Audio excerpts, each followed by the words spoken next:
Hello students, मैं आपका physics गुरु दीपेंद्र भटनागर आज एक नए इम्पॉर्टेंट सेशन के साथ आपके साथ उपस्थित हूँ। हमने पहले भी कुछ न्यूमेरिकल्स डिस्कस किए हैं, लेकिन बहुत सारे स्टूडेंट्स की डिमांड रही कि एनसीईआरटी के न्यूमेरिकल्स को सॉल्यूशन दिया जाए। तो आज हम अपना एक नया सेशन स्टार्ट कर रहे हैं एक इंटरेस्टेड वे में। एनसीईआरटी के जो प्रश्नावली है, एनसीईआरटी की जो एक्सरसाइज है, उसको हम डिस्कस करेंगे।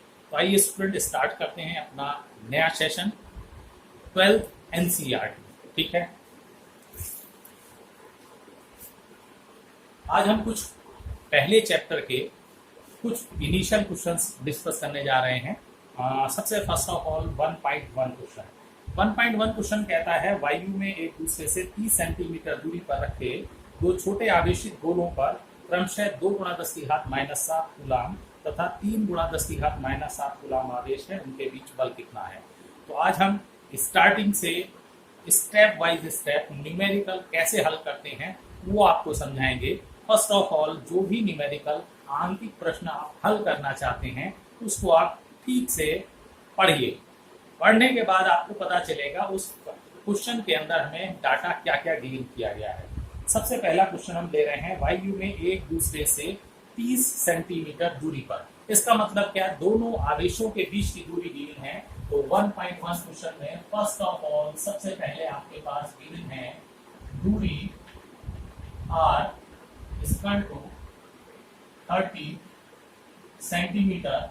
इसको अगर हम मीटर में कन्वर्ट करें तो 0.30 मीटर। ठीक है, दोनों आवेशित गोलों पर क्रमशः, दोनों आवेश गोलों पर आवेश दिया है, यानी Q1 एंड Q2। आवेश का मान गिवन किया है, तो Q1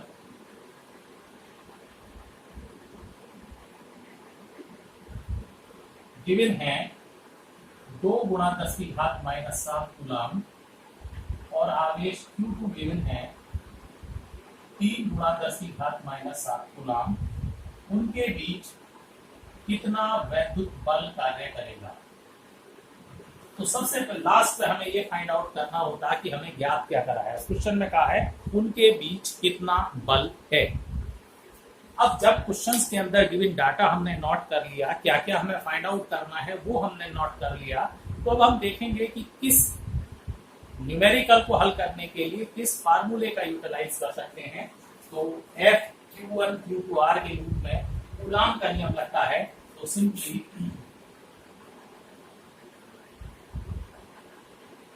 कूलाम के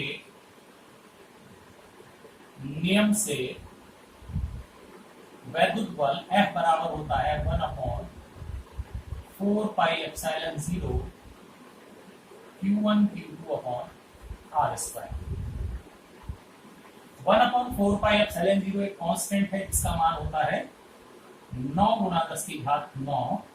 Q1 हमारे पास गिवन है 2 × 10⁻⁷, Q2 हमारे पास गिवन है 3 × 10⁻⁷, और R हमारे पास गिवन है 0.30 एंड स्क्वायर ऑफ दिस।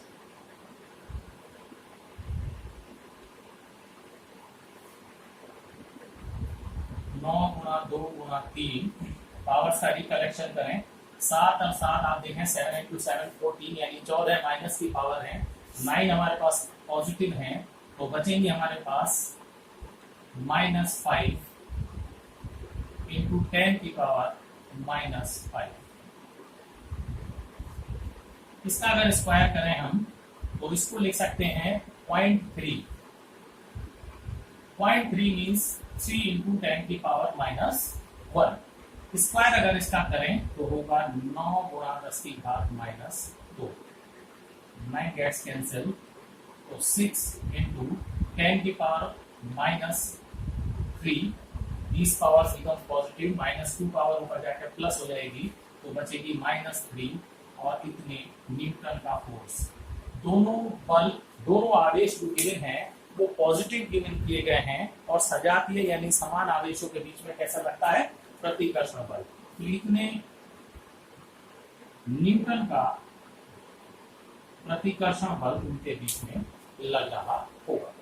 ठीक है, नेक्स्ट क्वेश्चन 1.2।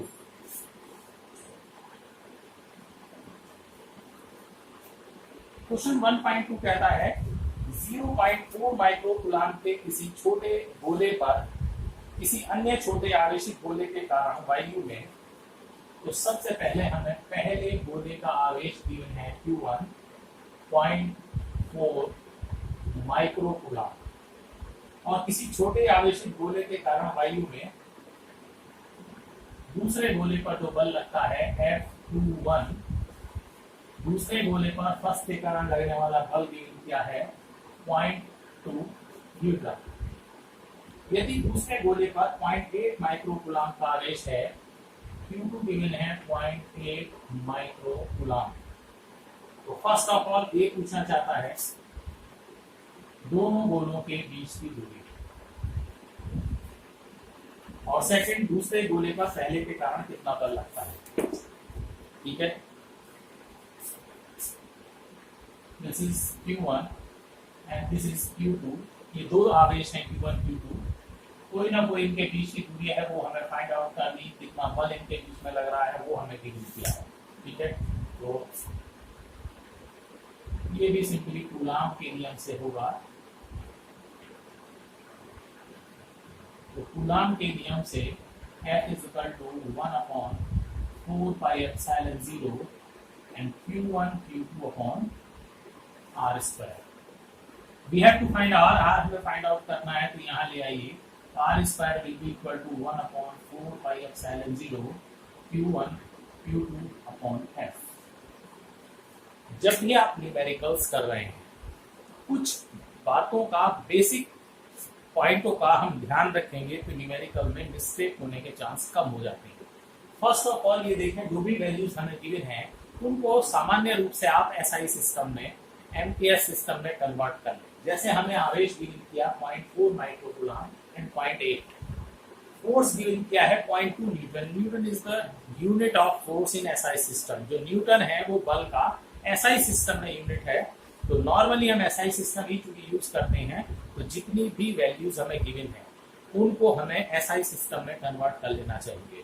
ठीक है, सच एज सेंटीमीटर गिवन किया मीटर में कन्वर्ट कर लेना चाहिए, मिलीमीटर गिवन किया मीटर में, जैसे माइक्रो कूलाम है तो इसको कूलाम में कन्वर्ट कर लेना चाहिए। कई बार होता क्या, जल्दीबाजी में हम उसी वैल्यूज को रख देते हैं और हमारी पावर्स 10 की पावर्स मैच नहीं करेंगी। तो ज्यादा बेटर है हम यहीं पर कन्वर्ट कर लें। माइक्रो कूलाम का मतलब हुआ 0.4 इंटू 10 की पावर माइनस 6 कूलाम, और यहाँ हम इसको लिख सकते हैं 0.8 10 की पावर माइनस 6 कूलाम। ठीक है, now substitute values 1/4 pi epsilon 0 का मान 9 गुना 10 की घात 9। Q1 कितना है 0.4 माइक्रो कूलाम, जिसको हम लिख सकते हैं 0.4 इंटू 10 की पावर माइनस 6। Q2 का मान कितना गिवन है 0.8 इंटू 10 की पावर माइनस 6, और F भी हमें गिवन किया गया है 0.2 मीटर। डेसिमल से डेसिमल हटा दीजिए, 2 से 4 बार कैंसिल होगा। 9 इंटू 4 इंटू 0.4 मीन्स 1.6। पावर्स का रिकलेक्शन कर लीजिए, -6 -6 10 की पावर माइनस 12, 9 पावर प्लस की हैं तो आपके पास होंगी 10 की पावर माइनस 3, और यू कैन राइट 1.44 14.4 into 10 की पावर माइनस 3, और यू कैन राइट 1.44 10 की power minus 2, that is R square. या इसका स्क्वायर रूट में तो आप लिख सकते हैं 1.2 इंटू 10 की पावर माइनस 1 मीटर, और 0.12 मीटर या 12 सेंटीमीटर।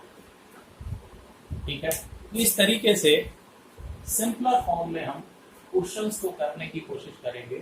अगर हम पावर्स को वहीं इंट्रोड्यूस कर लेंगे तो हमारे यहाँ रखने में कभी भी मिस्टेक नहीं होने के चांस रहेंगे। ठीक है, दूसरी बात, जब हम यहाँ कन्वर्ट कर रहे हैं तो सामान्य रूप से हम मीटर में आंसर दें तो यही हम आंसर को छोड़ सकते थे 0.12 मीटर या सीधे सेंटीमीटर में दे सकते हैं। ठीक है, आइए नेक्स्ट क्वेश्चन डिस्कस करते हैं, दैट इज 1.3।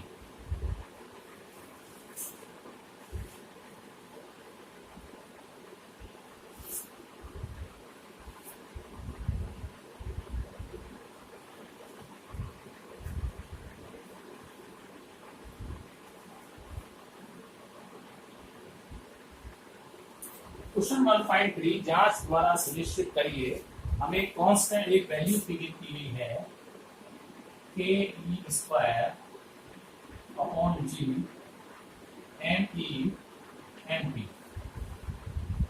विमाहीन है।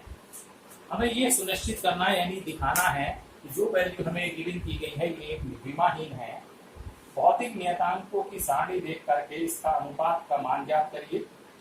यह अनुपात हमें क्या बताता है, ठीक है। तो ये भी हमें फाइंड आउट करना है कि ये वैल्यूज हमें क्या क्या बताती है, ठीक है। यहां आप देखें, फर्स्ट ऑफ ऑल हम ये देखें कि ये वैल्यूज हैं क्या। के ई अगर हम देखें यहाँ फिलहाल ये क्वेश्चन में वैल्यू गिवन की गई है एक इलेक्ट्रॉन और प्रोटॉन के बीच में लगने वाला बल, यानी दो कण आपको गिवन किए गए हैं, एक है इलेक्ट्रॉन और एक है प्रोटॉन। इस पर चार्ज है -e और प्रोटॉन पर चार्ज होता है +e। कोई भी इनके बीच की डिस्टेंस r है, ठीक है। तो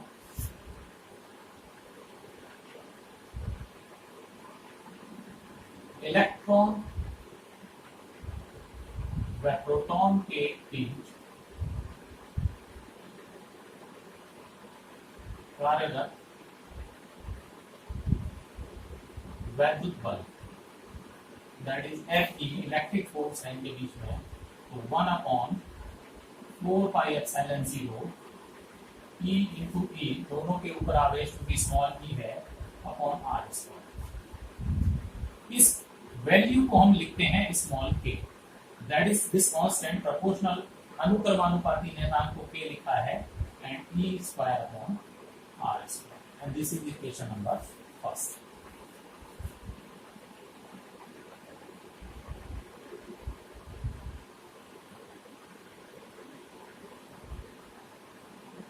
इलेक्ट्रॉन व प्रोटॉन के बीच कार्यरत गुरुत्वाकर्षण बल दैट इज कॉल्ड Fg, ये होता है G me mp upon r² and this is equation number second. ये है इलेक्ट्रॉन और प्रोटॉन के बीच में लगने वाला वैद्युत बल, कूलाम के नियम अनुसार लिया गया है, और ये न्यूटन के गुरुत्वाकर्षण के नियम से उनके बीच में लगने वाला लिया गया है गुरुत्वाकर्षण बल। दोनों को यदि हम अनुपात लें, it means Fe upon Fg, that will be equal to ke square upon G me into mp, ठीक है। यही वैल्यूज हमें गिवन की गई है। Fe क्या है? इलेक्ट्रॉन और प्रोटॉन के बीच में electric force, this is the electric force acting between electron and proton, and this is also a force gravitational force. ये है गुरुत्वाकर्षण बल इलेक्ट्रॉन और प्रोटॉन के बीच में। तो दोनों बल हैं, दोनों बलों का अनुपात क्या होगा? एक विमाहीन समान भौतिक राशियों का अनुपात, the ratio of same quantities always dimensionless constant. तो ये अपना आप में होगा Fe व Fg का अनुपात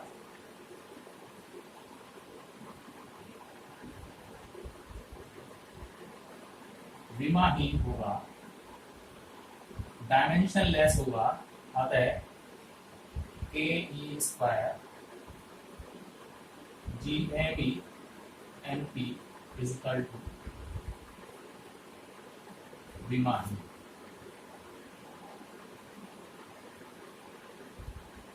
दैट इज डायमेंशनलेस, ठीक है। क्योंकि समान क्वांटिटीज का रेशो है, इसलिए दोनों बलों का अनुपात है, इसलिए अपना आप में क्या होगा? विमाहीन। अब आगे ये कहता है कि सारणी की सहायता से इनका मान निकाल करके बताइए, ठीक है। तो अगर हम यहाँ वैल्यूज पुटअप करें,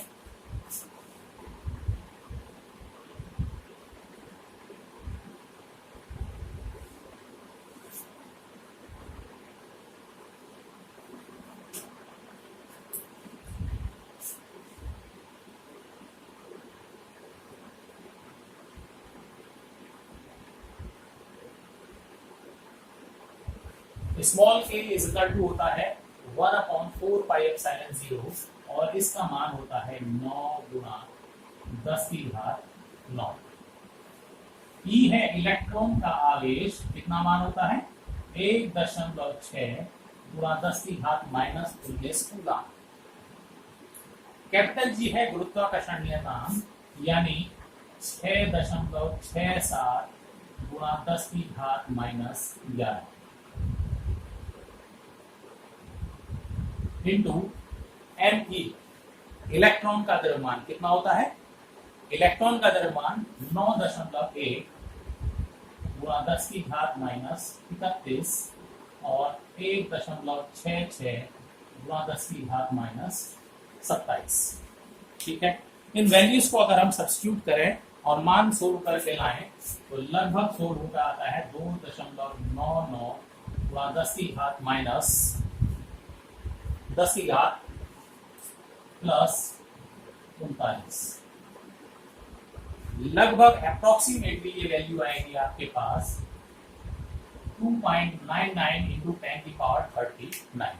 ठीक है, इसका मतलब क्या है, इसका मीनिंग ये हुआ कि जो इलेक्ट्रॉन और प्रोटॉन के बीच में लगने वाला वैद्युत बल है वो उन्हीं के बीच में लगने वाले गुरुत्वाकर्षण बल से 10 की घात 39 गुना बड़ा है।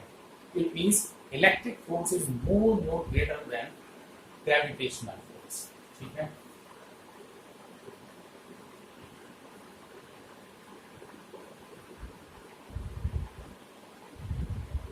अतः स्पष्ट है कि इलेक्ट्रॉन व प्रोटॉन के बीच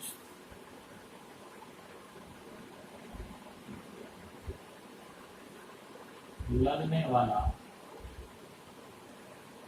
वैद्युत बल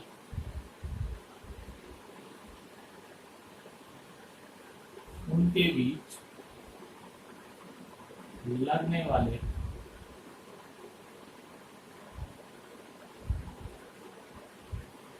गुरुत्वाकर्षण बल का 10 की घात 39 गुना अर्थात बहुत शक्तिशाली होता है। It means electric force is more greater than gravitational force, वो गुरुत्वाकर्षण बल की तुलना में बहुत अधिक होता है। ठीक है, इसके बाद नेक्स्ट क्वेश्चन लेकर के चलते हैं and that is 1.4।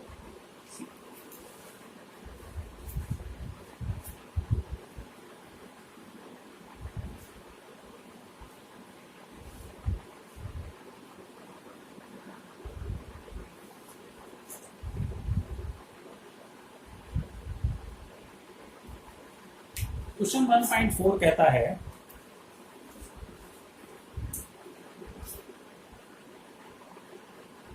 First part कहता है किसी वस्तु का वैद्युत आवेश क्वांटीकृत है।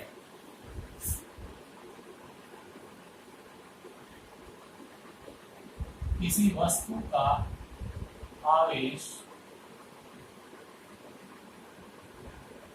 क्वांटीकृत है, इसका क्या मीनिंग है? इट मींस ये पूछना चाहता है क्वांटाइजेशन ऑफ चार्ज, आवेशों का क्वांटीकरण। तो आवेशों का क्वांटीकरण कहता है कि किसी भी वस्तु पर आवेश एक न्यूनतम आवेश जिसे हम वैद्युत आवेश कहते हैं, मूल आवेश कहते हैं, उसके सरल गुणक के रूप में होता है। ठीक है, तो ये कहता है किसी वस्तु पर आवेश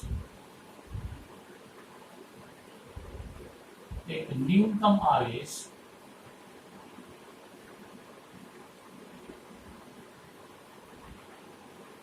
जिसे मूल आवेश यानी स्मॉल ई कहते हैं के सरल गुणक के रूप में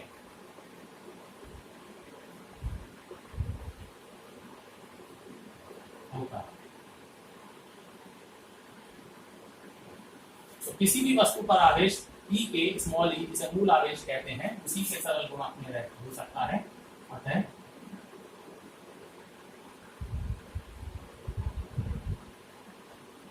किसी वस्तु पर आवेश is equal to Q is equal to plus minus N. जहाँ n इज इक्वल टू होता है 1 2 3 एंड सो ऑन, और small e is equal to है 1.6 गुणा 10 की घात माइनस 19 कूलम।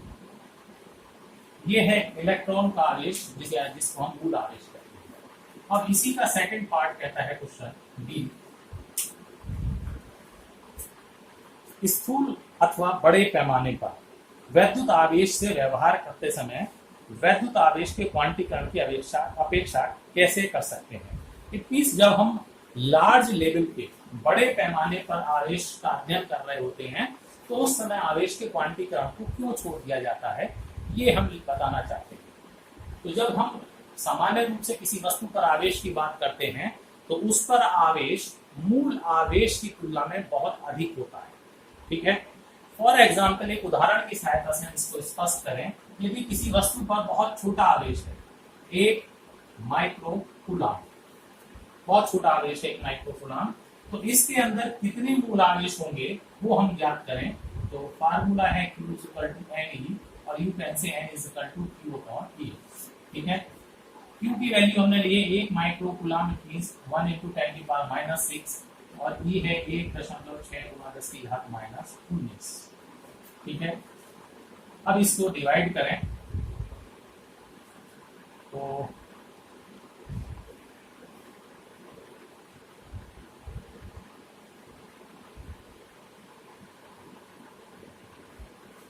और यू कैन से 6.25 या 0.625 इंटू 10⁻23।